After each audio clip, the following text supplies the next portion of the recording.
I'm sure you guys are excited for Kumite next week for gear and for Street Fighter and for Tekken and everything. I don't know that much about the Tekken scene these days. I'm just like a casual observer. So Red Bull asked me about this, and I was super interested in the idea of having both Anakin and Cuddle come on to do an interview today, so I can chat with them about Red Bull Kumite and Tekken and like who's gonna be there, all that kind of stuff. We'll do a little jam radio. I've been meaning to do some more jam radios. It's about that time. Speaking of which, it looks like they're ready, so I can give them a ring. Let me send out the bat signal. Hello. Yo. Howdy there, gamers.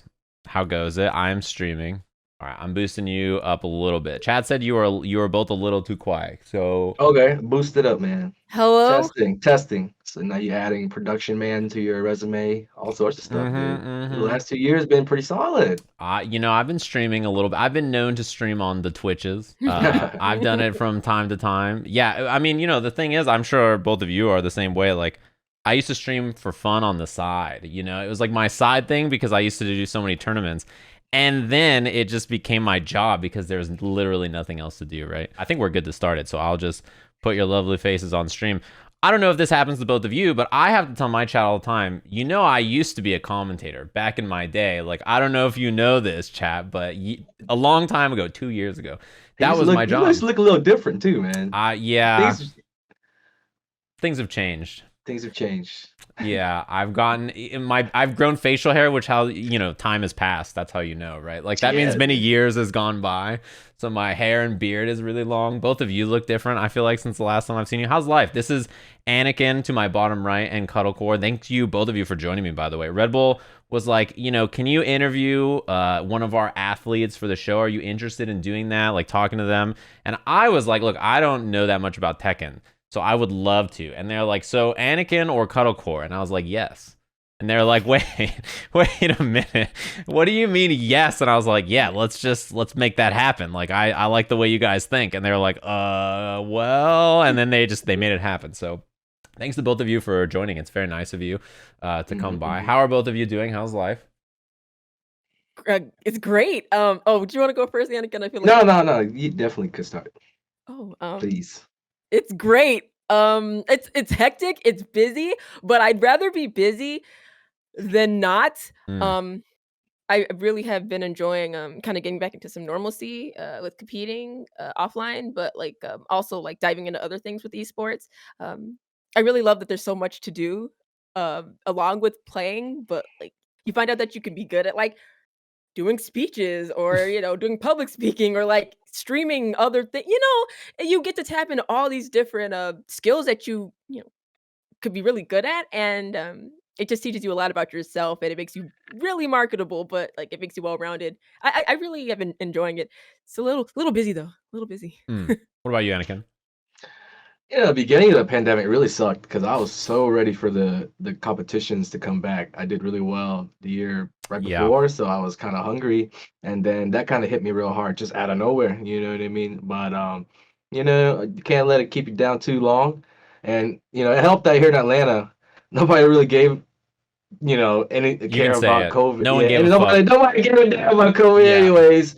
So we were just going crazy. Nothing really changed here as far as city and day life. But as far as the FGC, it was really slow. But like Cuddle said, just starting to pick back up over the last maybe like several months or so with the return of it started with Summer Jam. Then you had the ECT, exhibitions. Red Bull, we did the little mansion project. That was kind of like seeing everybody in person. It'd been over close to maybe 2 years. So, and now you got Red Bull Kumite coming in hot next weekend, plus more. You know what I mean? That's not all for the rest of the year. I mean, I know Evo Showcase got canceled, but there's going to be a lot of stuff. I know NEC up there in Philly is this weekend. So, you know what I mean? I was watching Just Kidding IT last week. I don't know if you heard, but that went down. Offline event in Kumite, in Tennessee. Yeah. There were like 100 players entered. It was crazy. Everybody was in there. So it's feeling kind of normal again. It's funny that you say that because someone was like, oh, Kumite is happening. And I was like, no, that's next weekend. And I was like, they're like, no, the one in Tennessee. Yeah. And I was like, oh yeah, word. But it's funny because, Kumite happened. Right. And then NEC is happening. And then, Red Bull Kumite is happening. And then there's a CEO right on the horizon, too. There's so many events coming up now.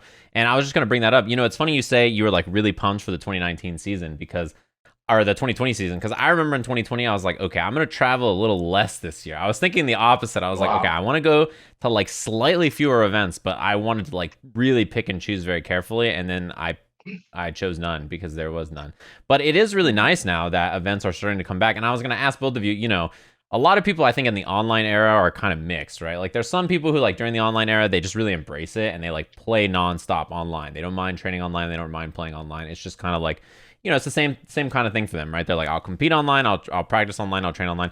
I think other people are like kind of the opposite, like where they're like, I don't know about this online stuff. I'll give it some time. Whenever it comes back, I'll play offline again. And I think Tekken especially, I've seen a lot of people kind of like sitting on both sides of that. So where are both of you on that? Oh, okay, yeah, I just, I try to be polite on that kind of stuff. I got you. So, with online, like when the pandemic first hit, I was like, man, this online thing is kind of weird. I don't know, man. Like, I have a PC and Tekken's right there, but I was so used to offline. Like, it took me like a couple months, to really like join an online tournament. And then once I started, I was like, oh, okay, like this is what we have right now. This is the resource we have. I'm gonna use it. I mean, I came from online anyway, so Hmm. and then I ended up getting a coach too. So that was really nice. So while I was like applying all like the training and stuff to those online tournaments, it helped me still like grow during the pandemic because like I didn't want to just not play. Um so it it definitely doesn't beat offline, but it's Yeah. been a great resource in, like, applying techniques and seeing how people respond to, like, things that you can use offline. I think it's been a great testing ground, and it still has kept me very dedicated to competing. I'm just as competitive as I was offline playing in these. Like, it keeps you hungry, in my opinion. It did for me, at least. What about you, Anakin? Oh, I feel like ever since we had Tekken Online back in Tekken DR, I've always loved playing online because of the amount of people that you could connect to that you wouldn't have otherwise been able to play. So you get to experience all this different type of Tekken player styles, characters, and it's a lot of experience. But yeah, just never really been a fan of it competitively, just because Yeah. like it leaves you with more questions and answers at the end of it when you win or lose, just because of like those split-second moments that happen offline that you kind of can't really make much sense of online. You get what I'm saying? Like for Yeah. example, in Tekken, there's like fuzzy guarding, trying to block mids and lows at the same time. So it's my main weakness online is that like when I get hit with one or the other, I just can't tell if it's me or if it's online. And you know what I mean? It's really hard for me to like take those losses even more so than online. But I have been playing a lot of online Tekken during the pandemic. Just like streaming and everything like that, playing everybody, and I've entered a few events here and there as well. There was one that a friend through the WSOE. They did an online thing, I think, last year, and also I entered a couple of Bandai Namco sponsored Tekken tournaments.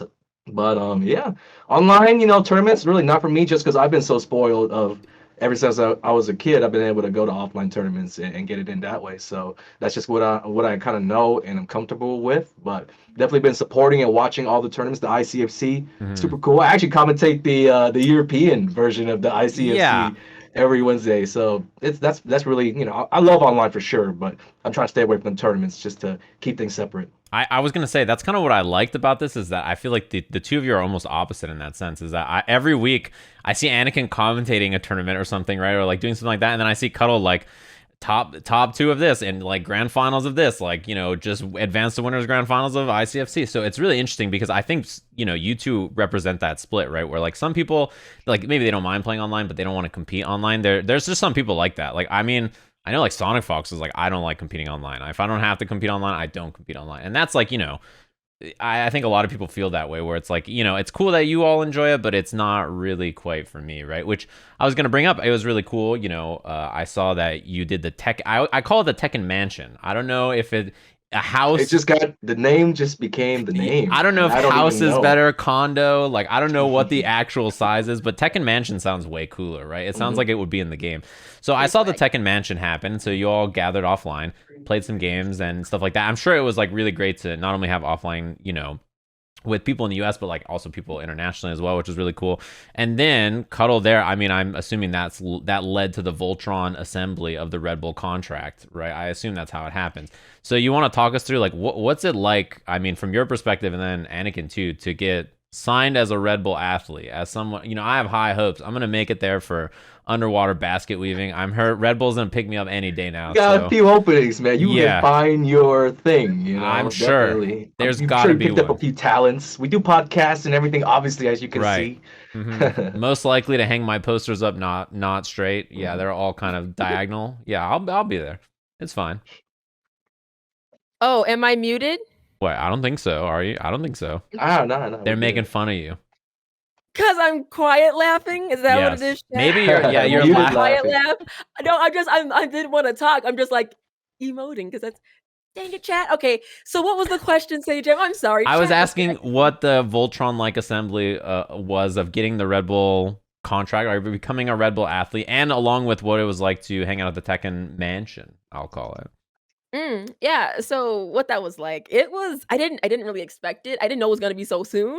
I was like, oh, I don't have any time. Like I had to like really gather my thoughts, and I was like, oh my god. And then like I got surprised with the hat by Anakin, and I was like, what? So it was like a congrats and a welcome to the team, the family officially. And I was like, I really was not ready for this. And when I experience stuff on the fly, you're gonna see every emotion on my face. Like I'm not gonna hide it. I can't. I'm a very emotional person. I'm very expressive. So I was very honored because I looked up to Anakin for a very long time. The pinnacle of American Tekken, defending the turf from internationals. Well, he's that guy, man. Like I just think he's so cool, right?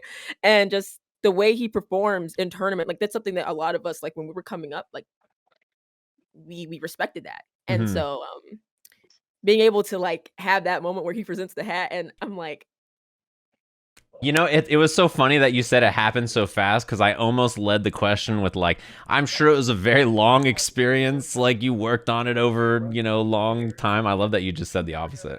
Well, yeah, no, it was, but it was also the fact that like I didn't expect like that ceremony to happen there. No, it was a long process. No, but I meant that. Like that, okay. I didn't know it was gonna. Oh, congrats, cut all that. Like I didn't know. I'm like, okay, I can't show my poker face. It's not happening. So, but it was a great surprise, and to celebrate that with all my friends, like and one of the people I respect the most, Anakin, like that was a really big deal. It's an ascension, it's a level up, like, and the Tekken Mansion itself was amazing. I had been inside for a long time. I'm not around any of my friends here. They've either moved further away from the suburbs or they live in other states, and that's how I would see them every month before COVID. Right. At those tournaments. I don't have that here. My sister moved to Texas, so I gotta, I go visit, but like I don't have my friends here. So like when they had that. What is happening? Is there a PBS special happening in the background? Are you watching Sesame Street? What's happening? Oh, me? Yeah. Yeah. I think I got the wrong mic attached, actually. Oh no. For your webcam. You got like a mic running under somewhere in the background. You're just. I think it's my webcam mic that you guys are hearing. No. It should be better sound. The oldest trick in the book. I swore I heard the count in the background. He's like, I got one of these things. It doesn't sound like one of these things, right? No, maybe not. You might have got your audio mixed up. You got to go to the Discord and then scroll down to the microphone thing and then click on the little dial there, and then it'll give you a pop-up devices, and then you click on the device. Man, I know how to do it, man. It was good. Oh, Something God. happened. I see. Now so your mic now. sounds Oh you God. sound way clearer and Good? better. Are we yes. good? Are we good? Yeah. Okay. You should have told me, dude. I got Welcome back to our things, show, man. everybody. It's just a pleasure to be here. Anakin is That now dang using a real PBS. mic. Yeah, well, We can start. Now we can start. yes. So now that PBS is over in the background, yeah. So like, did Red Bull just come to you and they're like, "You're gonna hand her the hat. Like, you get to give the hat away." Because I know the hat is a big deal. Like in Red Bull terms, the Red Yeah. Bull hat and clothes. It's a big deal. The hat. It is. Yeah, because I've worked many Red Bull events, and they were like, "Yeah, we're gonna give you some merch and stuff." I was like, "Oh, that's really nice." They're like, "Nothing. You don't get a hat. You also don't get any Red Bull clothes. Those are for athletes only." And I was like, "What happens if you like?" Let's say I stumble across like a clothes. They're like, "We'll kill you." Like, well, it's actually over for you. You cannot. No Red Bull athlete clothes are allowed. We'll send the Red Bull hit squad. They're gonna fly in on their wings. It's over. So I was like, okay, they take it very serious here. I didn't realize. Mm-hmm.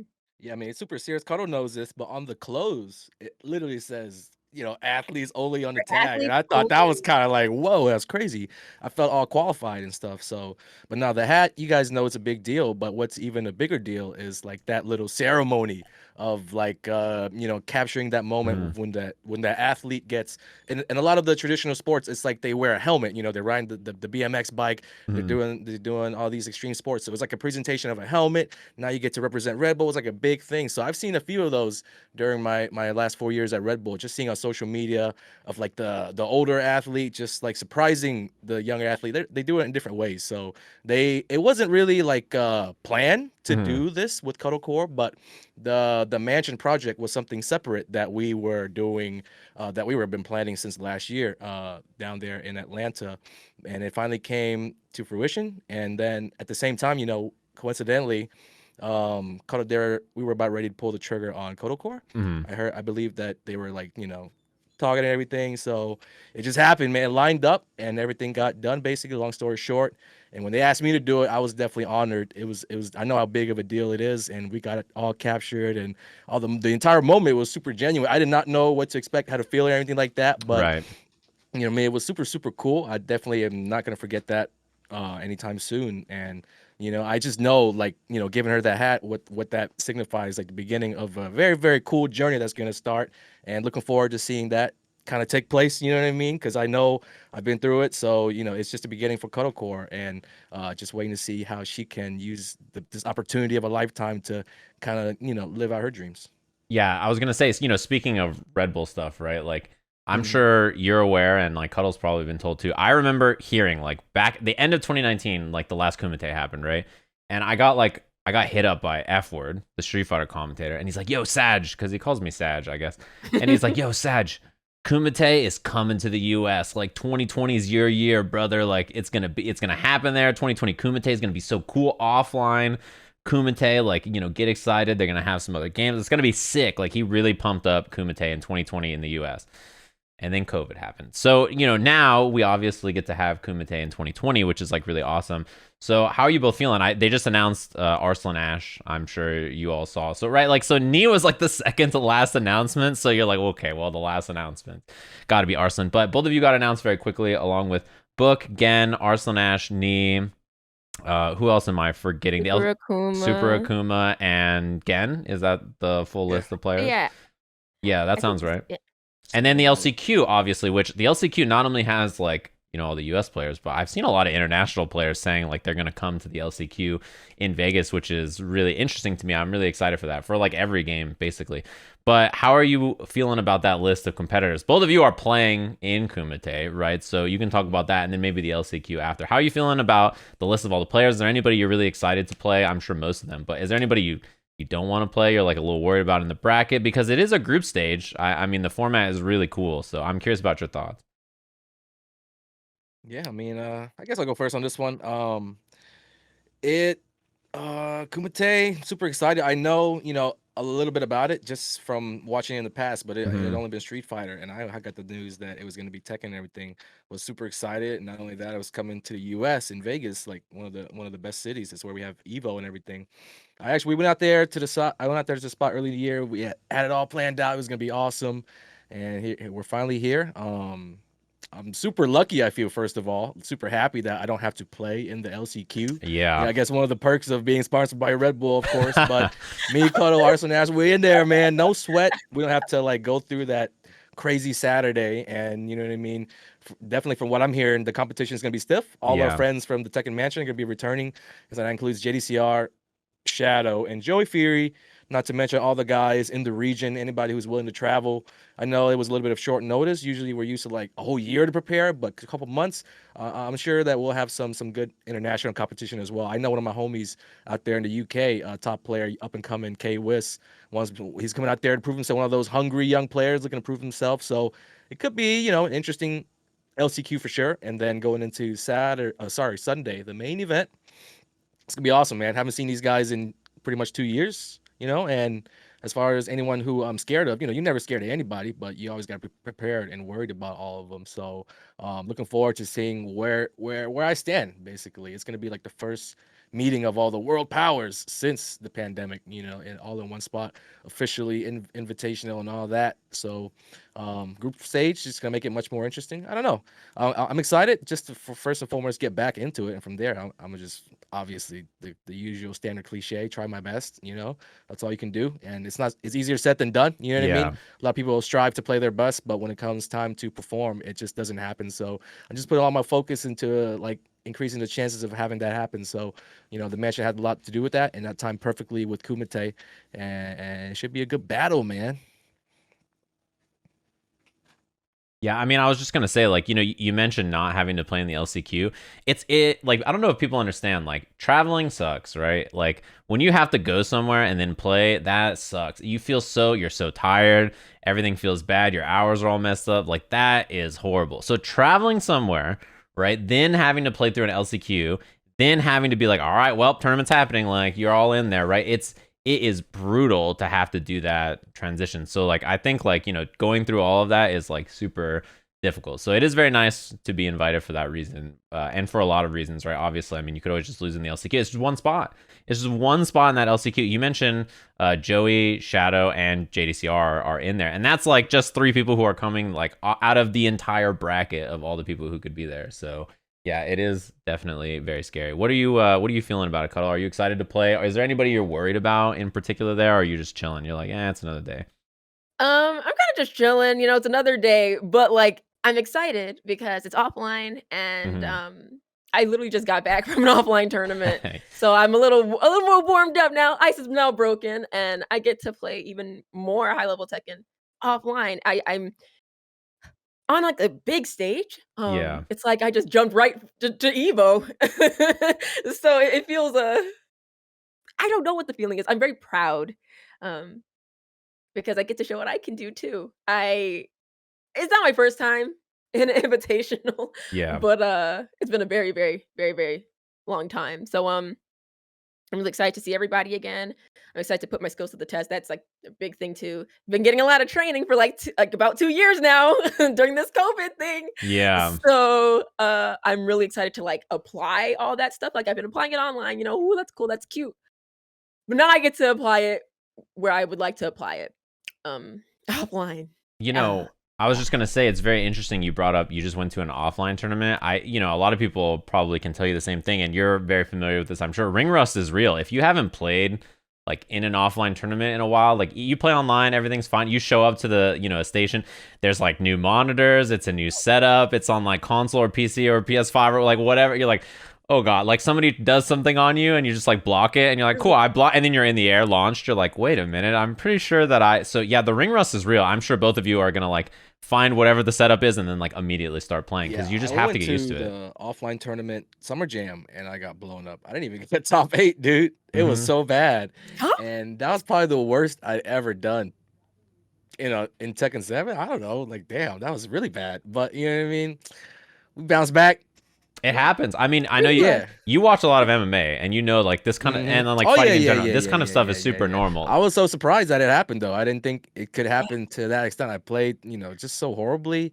There were even times where I felt like my opponent was trying to give it to me. I just couldn't take it from him. And well, like I said, we went to ECT afterwards. There was a big regional tournament recently, and I did well, and to my standards, I think I did fairly well. So it's a good sign going into Kumite. We're just trying to get every edge that we can out here. So I know people like Arslan, Nee, Gan, they're gonna be coming looking to win the tournament, and definitely my job is to stop that shit, right?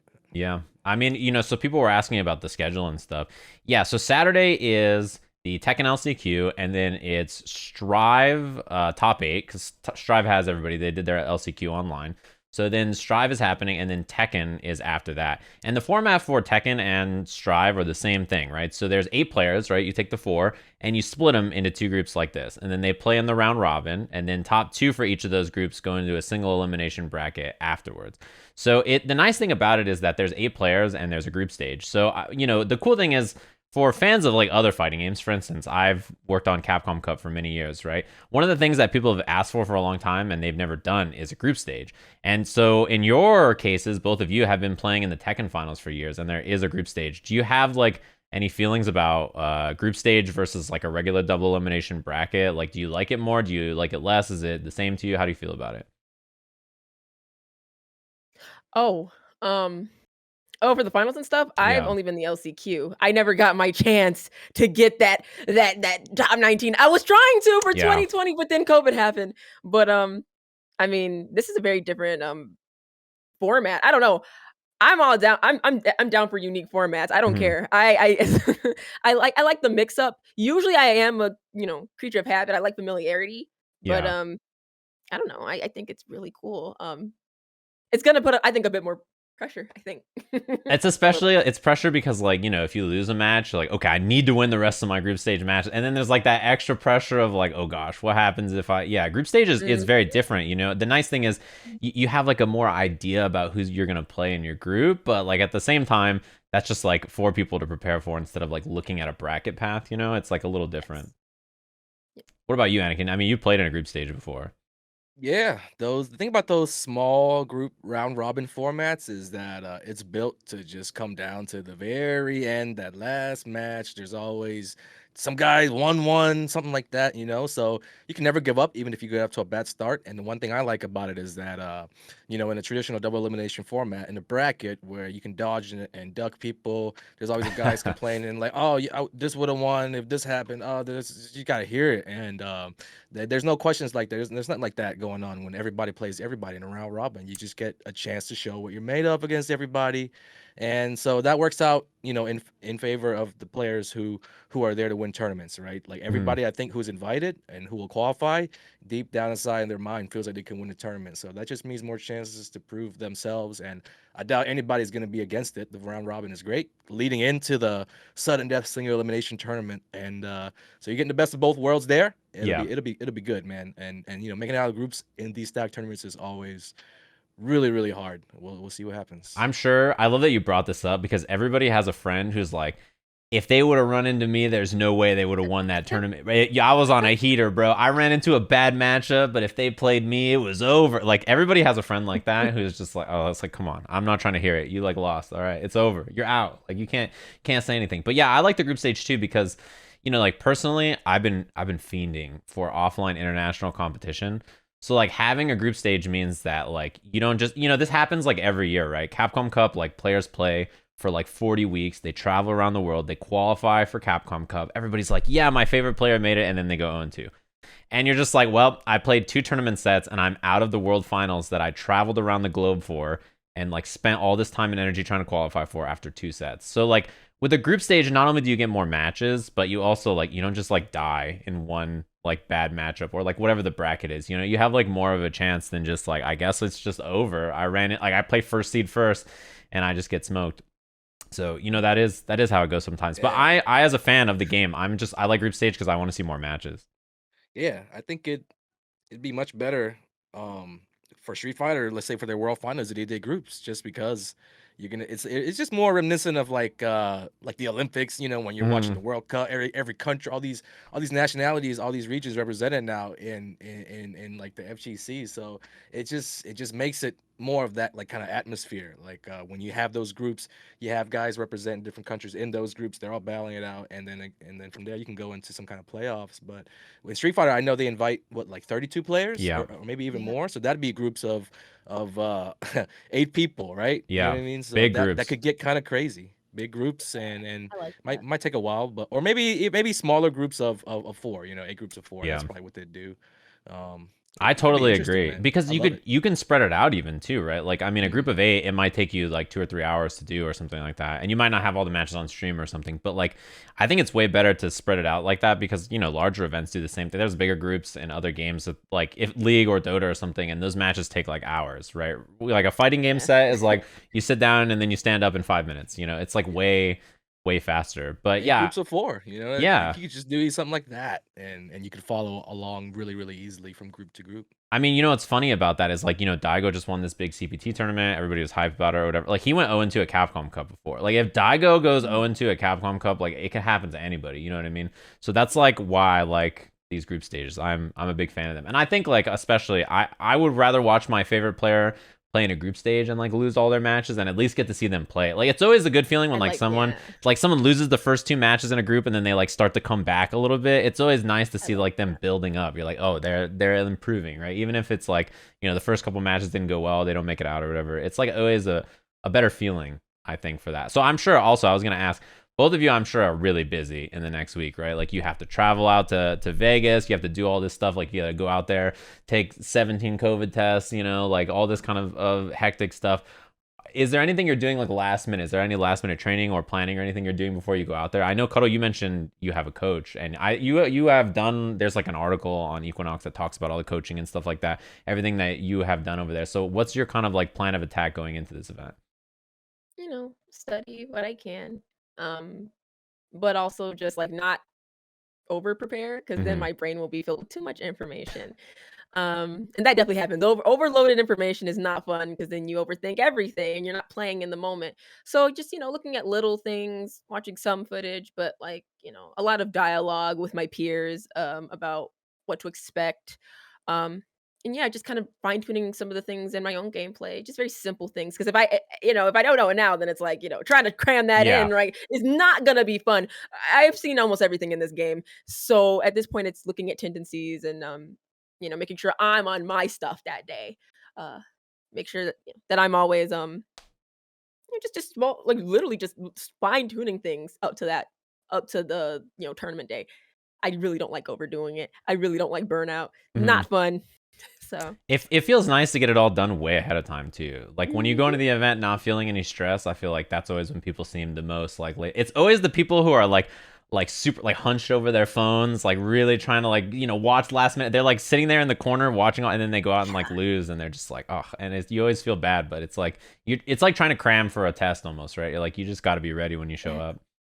It's not fun. The cramming thing, I don't believe in crammage, so I really like to study like weeks if I can, or at least have a dialogue about what I would like to improve on, stuff like that with my coach. Like I believe in doing stuff like that. I always like to prepare, but not over prepare because like I said, playing in the moment is so nice, man. It's cool because then you're like, wow, I'm just doing whatever I'm feeling, but I'm also adapting and I'm not thinking about, okay, I saw them do X, Y, and Z. Okay, well, if I do this, they're gonna do that. Like, God, no. Like it sometimes can be destructive to you, making more like improv decisions in game. I really think it can hurt uh somebody kind of playing with the flow at times. I think both are important. Having like calculated risk and Yeah. then going based off of something you feel because you saw them do something in the match. So I think it's both are important.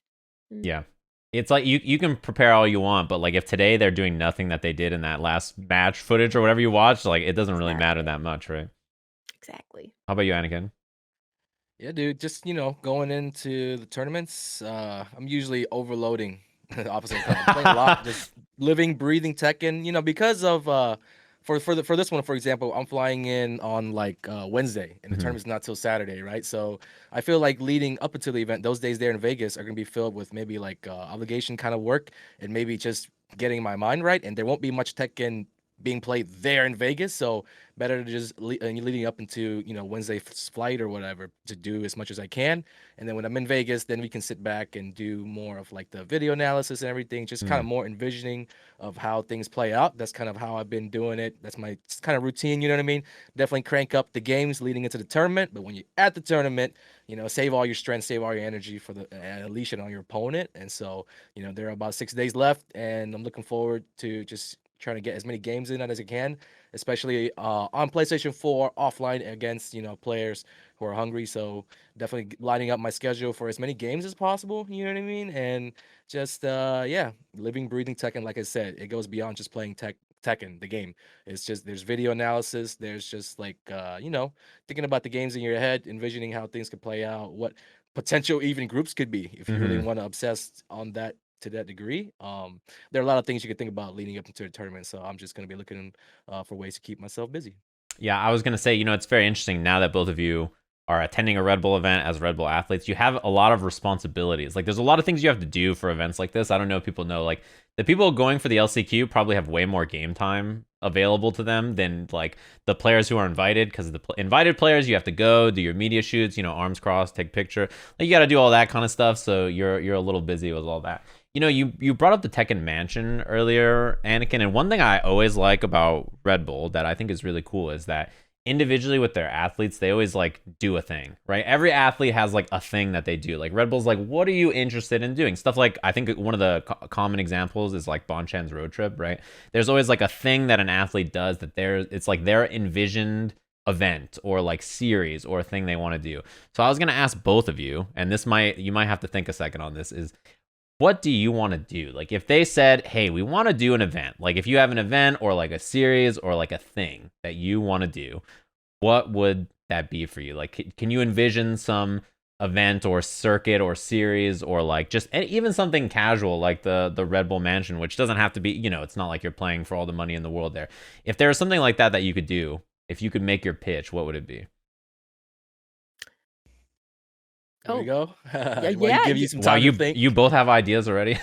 Yeah, no, it's because the thing is, I've been bringing my ideas to life with Red Bull for the last 4 years. Yes. You know what I mean? That's kind of what I was referring to when I said, it was the start of a big journey for Cuddle. I told her before, I was like, write down your good ideas. Any idea that you have, make sure you write it down, because there's going to be a time where, you're going to be called upon to put those ideas to life, and they will do it. There's no thing that's far too great for Red Bull. Like, for example, the mansion. I'm not even gonna tell you how much that costs to do, but yeah, we ain't talking no cheap shit. But that was kind of like a little idea that was birthed. I threw it in one time. I was like, hey, I did, for example, the backstory. I did a performance camp with Red Bull with some of the more traditional athletes. There were like 12 of us. Alex Myers was actually in on the camp because he was part of a team that was Red Bull sponsored. I remember this, yeah. So it was me and him that was there as like the two gamers, and there's like world-class beasts where we're living, we're training, we're eating with them, and they're talking about how they're gonna do this optimal shit and get their bodies right, and we're just like, yeah, I can stay up till 5 a.m. and wake up at 1. Ooh, we're just gamers in the mix. But it was a really good experience, and I said, let's just do that for the gamers. And somehow there's a mansion, there's my homies at the mansion. It was really fun, and you know what I mean? The ideas just come to life at Red Bull. So I've been doing that for years. We had the road trip. I have the Anakin Invitational that goes down Yes. every December. We started last year, but you know what I mean? That's not even supposed to be announced yet. But you guys get it here first on Stage James channel. I think, I was going to say, I think that's the cool thing, right? Is like everybody I know who's a Red Bull athlete or has been one, like every time they have like an idea like this, Red Bull's like, let's make it happen. I try to describe to people what it's like to work with Red Bull. It's just like a bunch of people who are like cracking Red Bulls, and they're like, bro, what can we make happen today, dude? You want to do what? You want to jump out of where now? Send it, brother. Like they are like actually, they're like super down for crazy. whatever. Yeah, they're just drinking a lot of Red Bull and like really hype. They're just like, we'll do whatever, man. You want a shark out of a helicopter at 300 knots per? You're like, yeah, they dude. dumped rats on me, dude, at the camp. It was the first day we laid blindfolded. They dumped these rats on us. They were saying how they were movie train rats, and I was like, dude, I don't buy that going for a up my second. clothes. Movie scratch you. Yeah, there was, they use the rats in the movies, the movie train rats. You know how it goes. Yeah. Oh, I see. Good, but that was what we did on day one of the camp, for example. There's nothing too crazy. And there's a little video of it too, but yeah, hopefully Cuddle goes through some of that. Throwing some snakes, throwing some heights. You know what I mean? I've got a movie trained hyena with your name on it. Yeah, that'll be great. So okay, well, Cuddlecore, what do you want to do? You got any movie trained llamas or anything you got lying around? Well, minus the movie train llamas and rats, I actually did have an idea. I've seen a lot of like upcoming talent, and they have a lot of potential, and I love their drive a lot and their skill and how a lot of them are hungry, but also like their attitudes about getting better. They don't make excuses. They're problem solvers, and they've been doing great in the online tournaments and the offline ones. So I was really hoping maybe at some point to make like either like an invitational or like a group team battles kind of thing where like these players get to compete against each other, but they're also like highlighted and interviewed so people can get to know them like between games and stuff. So people get to know them more, and then the whole event's just catered to to them and getting to see more of this newer talent. Because yeah, people know our names, but like these are going to be the people who we pass the baton Mhm. onto at some point after we're done with maybe competing as much. And I think American Tekken is in really good hands, but I think they deserve a spotlight to actually showcase that talent.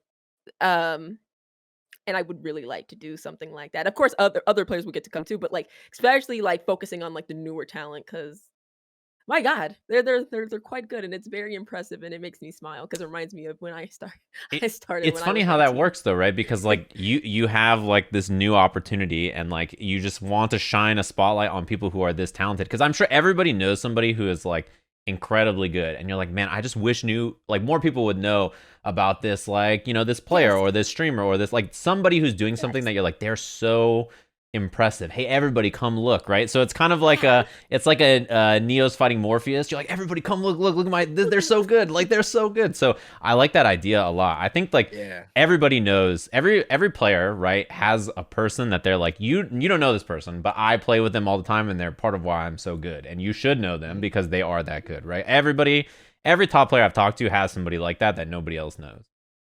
Well, I Yeah, like that about the younger players is that like the number one word to describe them would be that they're hungry.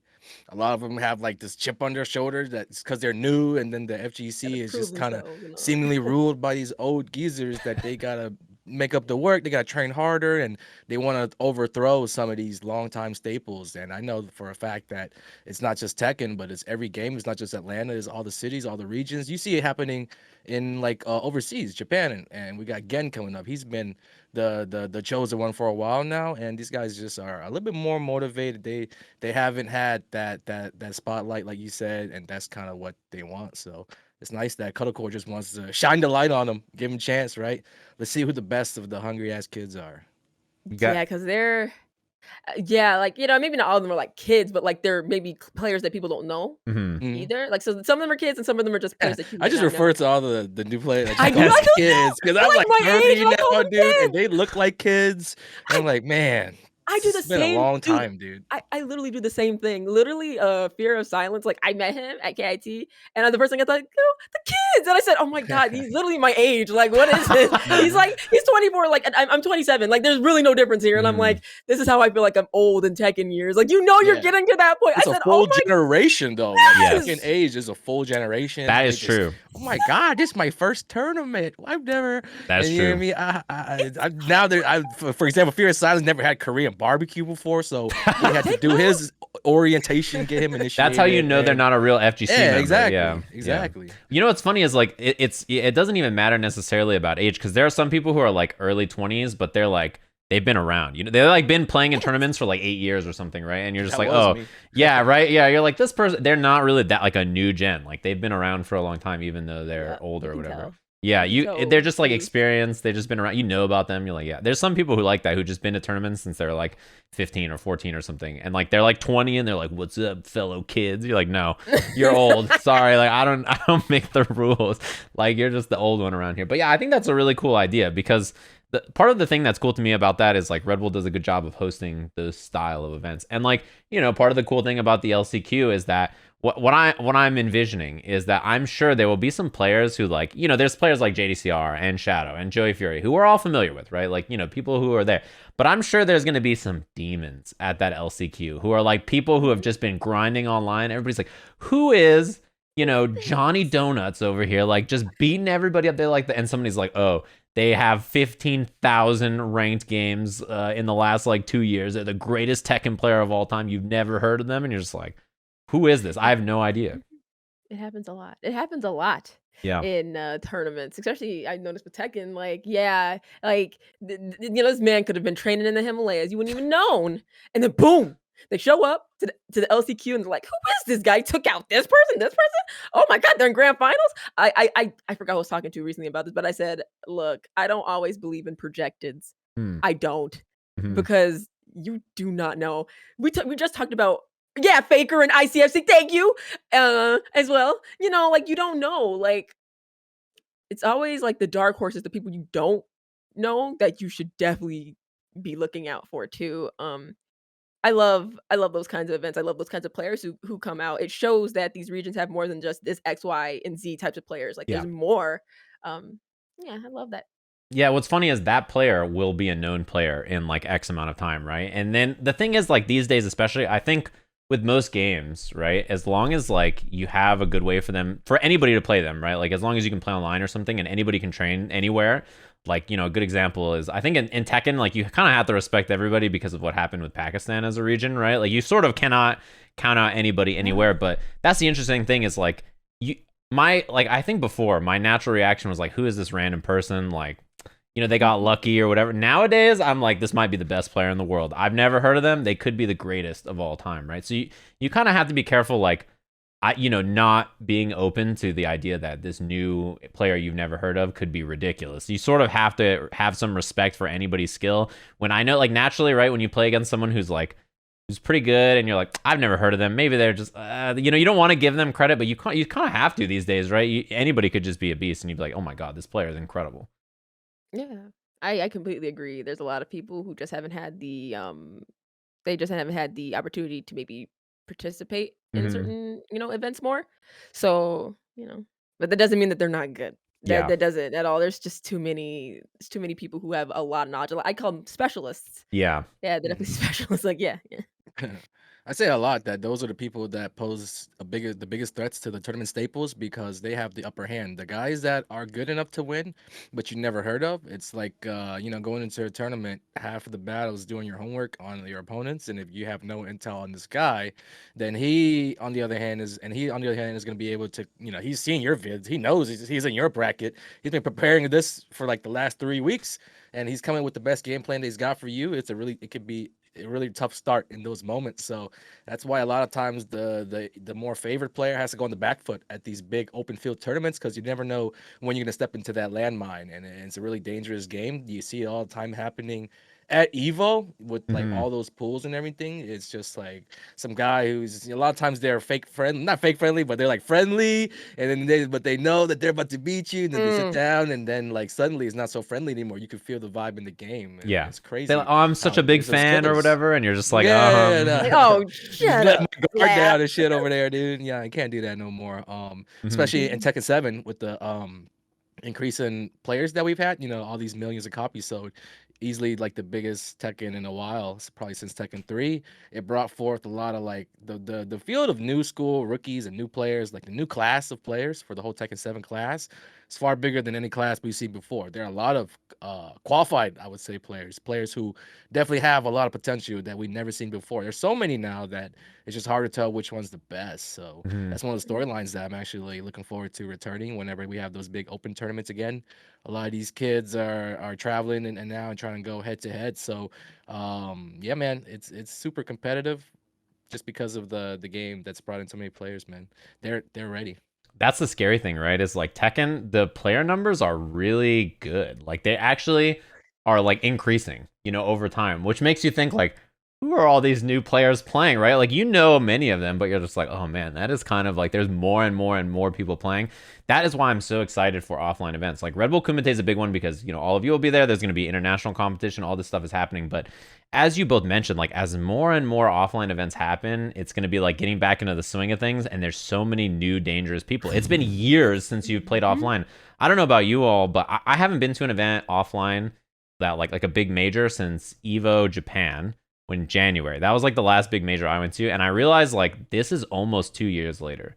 And so some people have been playing offline a little bit, but like having big nationwide or like international competition, it's going to be so fascinating. And when events are like really common again, which they are now starting to be, there's going to be so many new dangerous players to watch out. I'm not jealous of either of you because as you both say, you're both players who have, there's lots of footage of you out there. You both stream, right? So people see your footage of you playing online. They're like very familiar with how you play, who you play, what kind of things you're good at or bad at or whatever it is, right? So I think that's like the new exciting era. And like the new storyline to me is like, it's 2 years later.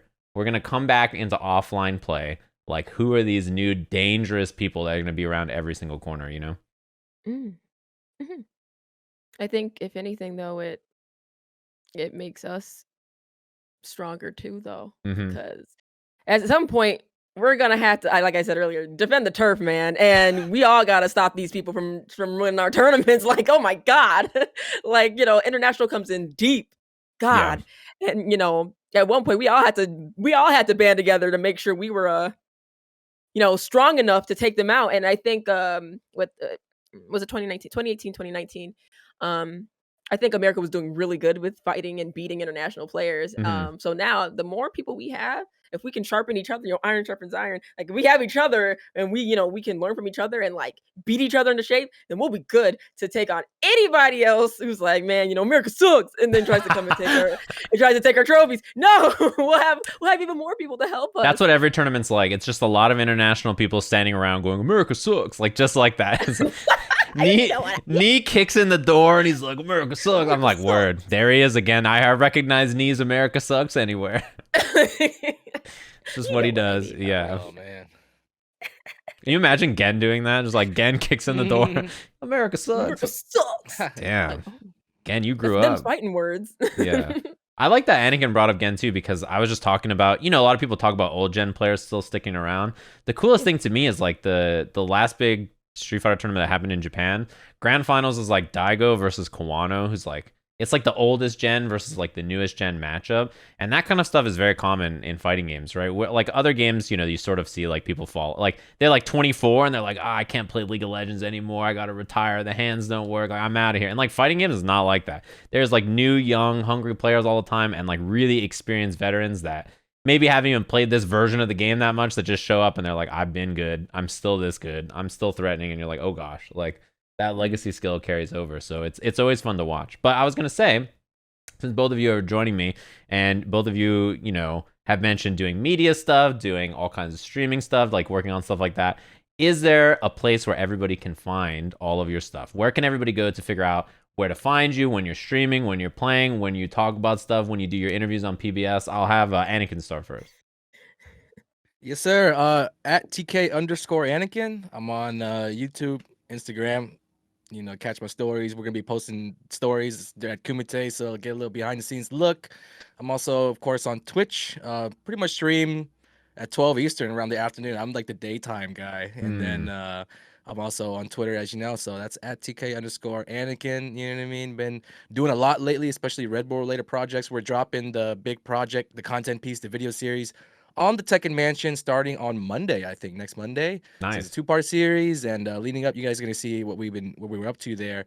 So it was just real quick. The premise was kind of like, you know what I mean, combining the Tekken players, bringing them back, getting ready for offline tournaments, and then bringing in the Red Bull specialists. We had like trainers, nutritionists, all kinds of physical therapy, all kinds of people, just crazy like professionals that were there to help us out, get ready for these offline events. Leads into Kumite perfectly. So that's dropping next week. I also just did we also just did a new fight stick project. I don't know if you saw, you might have you would love it, but 3 guys just built custom fight sticks for me. Red Bull got them to build custom fight sticks. Literally, I'll hold one up for you. I'm so jealous. This sounds one's sick. super crazy. Wow, Buttons are see-through this is because they're amazing. green, but there's like custom art on this one on the back. This looks Dudes put amazing. in like Buddhas on each of the corner, custom Vietnamese art. But this is not even the one that won the competition, but this is the one that I love using the most. So that's on Red Bull Gaming's YouTube channel, the Fight Stick Project, the most intimidating fight stick.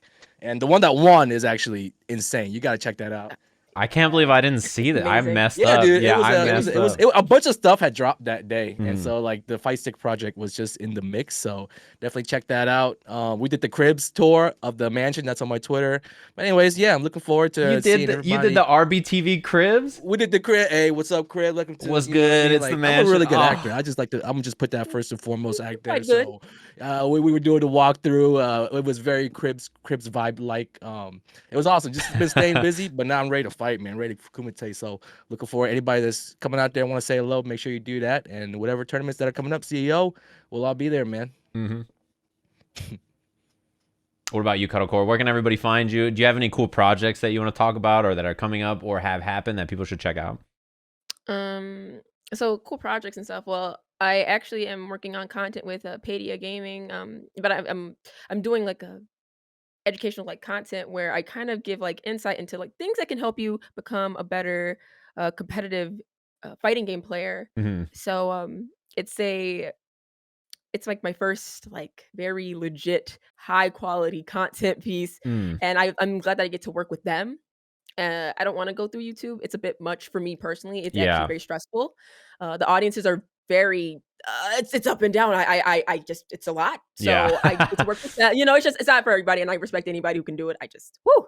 But so They're the yeah, most nasty on YouTube. Just to let you Yeah. guys know, anyone that does those guys are they could be anywhere in the world. They could be in like some that's why I crazy said that. place where Just they sitting just have there no on their manners. keyboard. Yeah. Yeah, it could be just a place where there's no manners. You know what I mean? The world is a big place, and they got YouTube though, and they found your video, and they're typing that shit in. Man, what the They've fuck? never learned a manner, but they're on the YouTube app Not just in their typing it entire in. life, man. They just You just hella rude. stink. Like you're Did just it. like, what did I do? I'm like, I just can't believe how some of these people can be so rude. Yeah, that's why I said I'm But it's good normal. on that.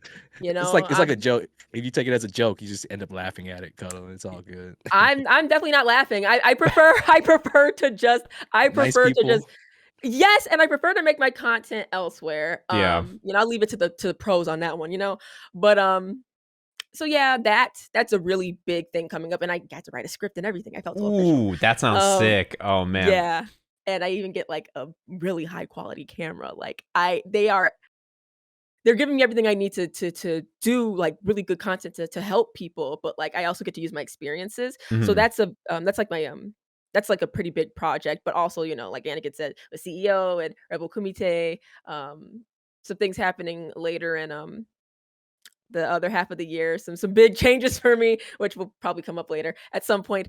And where you can find me on Twitter. I'm a big fan of threads. I love giving all my thoughts in threads.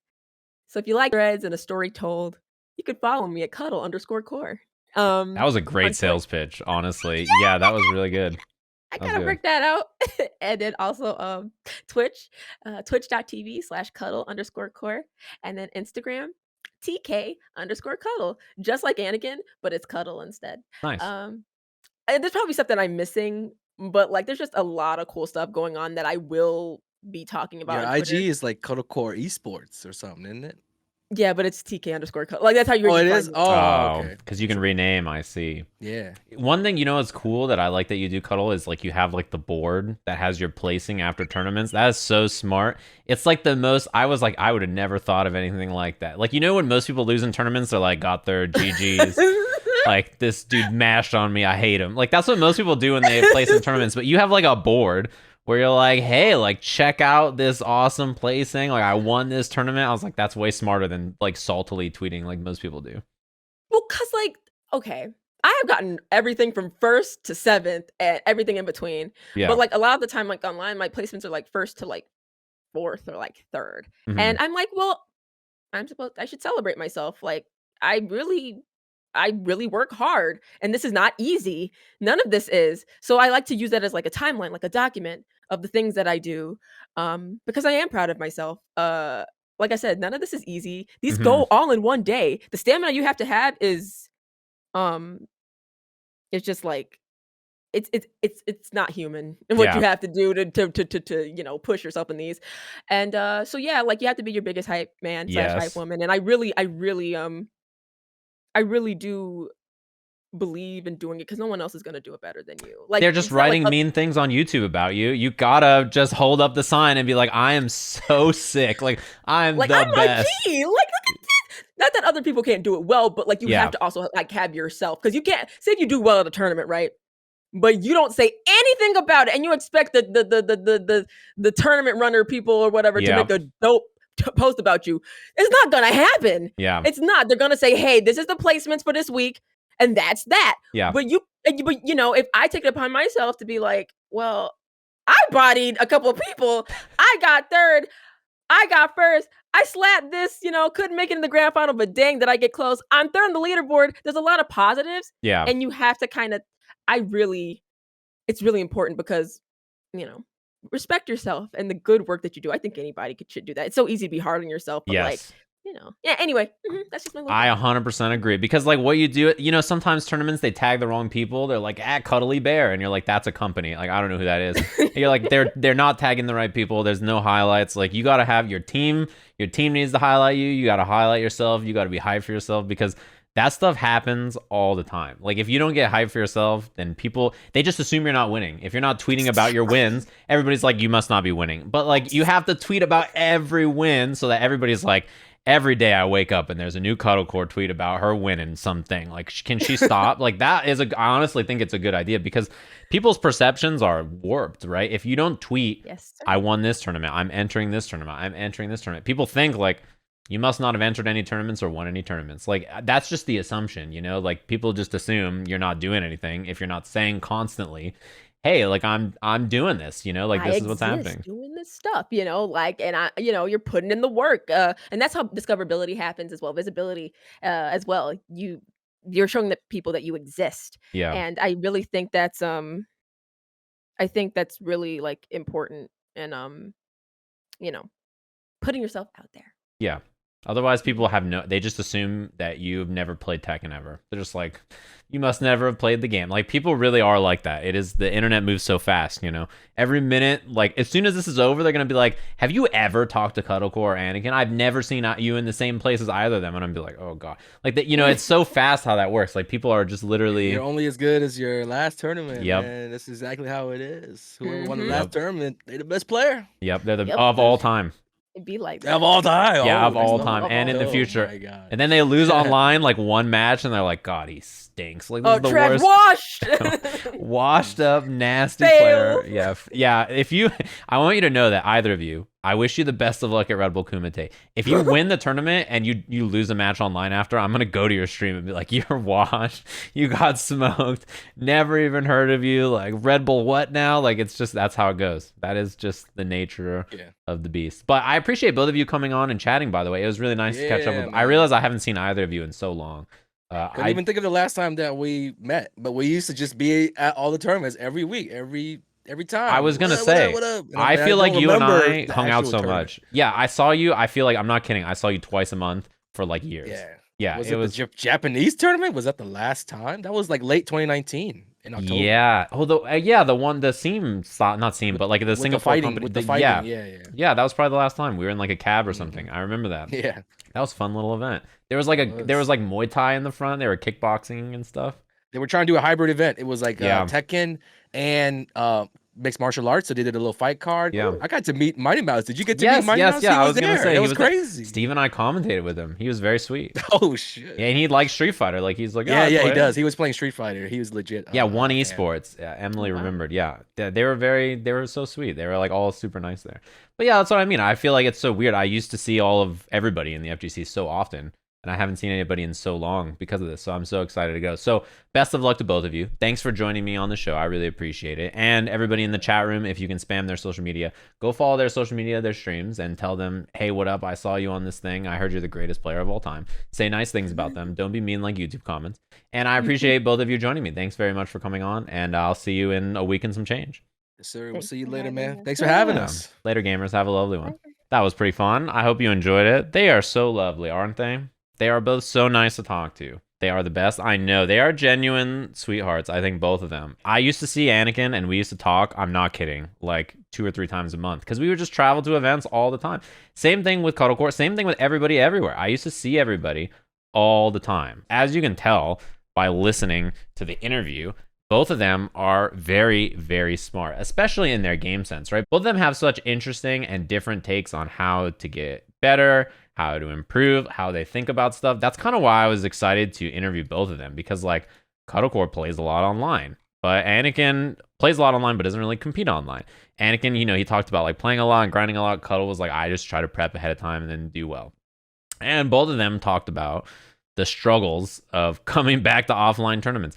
I'm telling you, your favorite player, when they go back to offline tournaments, is going to struggle if they're not prepared. Yeah, you should check both of them out. If you go to Red Bull Gaming's Twitter, you can find all the info for the event and everything like that. You can find it on there in case you're curious. I'm super excited to go. Secretly, I'm very jealous that Red Bull athletes get to do cool events. Like, you know how like you're always like, everybody sits around drinking a beer and they're like, you know, it'd be a sick event.